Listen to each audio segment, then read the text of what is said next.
We have been looking at our exponential and log functions. So we've got our functions. I guess the next thing we want to do is to work out how we can use calculus with our function. So we're going to start off with the exponential one. So how do we differentiate an exponential? We go back to first principles. Let's see what happens. So function x will be a to the power of x. So function x plus h, a to the power of x plus h. Plugging that into our first principles formula. And so we have a to the x plus h minus a to the x over h as h approaches 0. But of course we've got a problem with h being in the bottom of the fraction. Okay. What can we do? Well, one thing I can do is factorise the a to the power of x out of the top. Now why do that? Well, h has no effect on a to the power of x. So in fact I can factorise that out in front of the limit.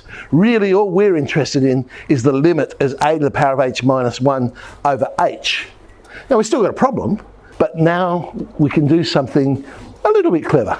So let's have a look at that limit. I'm going to rewrite the limits, and it might look a bit strange, but the h I'm going to change to 0 plus h, and the 1 I'm going to change to a to the power of 0, because now it takes on a familiar pattern. What I've actually got there is function 0 plus h minus function 0. Okay? So instead of x, I've got 0. So I know that that will be the derivative when x equals 0. So the slope of the tangent at x equals 0. So if our function is a to the power of x, our derivative will be some constant number times a to the power of x.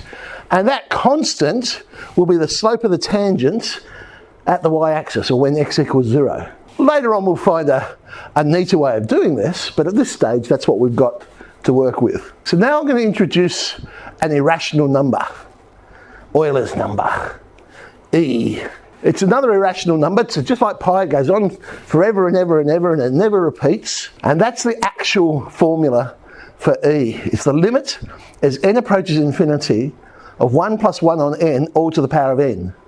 So as n gets bigger and bigger and bigger and bigger, we get closer to the exact value of E.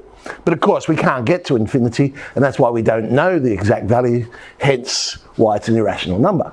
If you plug it into your calculator, it does look like it repeats. You get something like this, 2.718281828.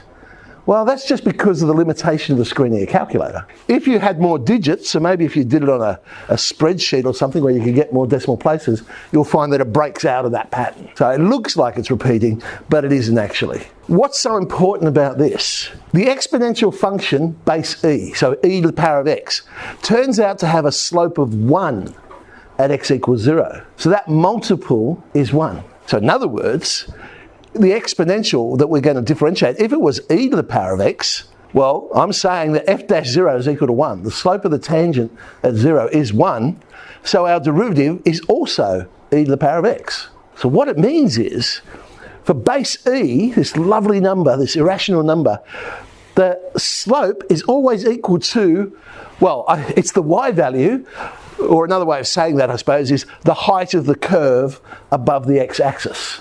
So whatever the height of the curve is, so the y value and the derivative will always be the same for this special curve of e to the power of x. So that's what I'm saying there. F dash x is equal to the y value.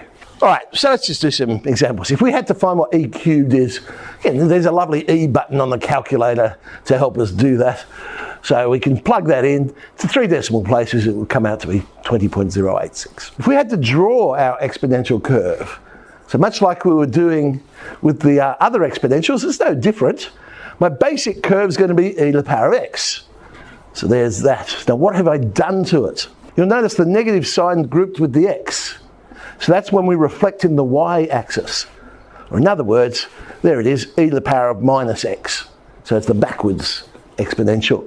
But it's negative times that particular function.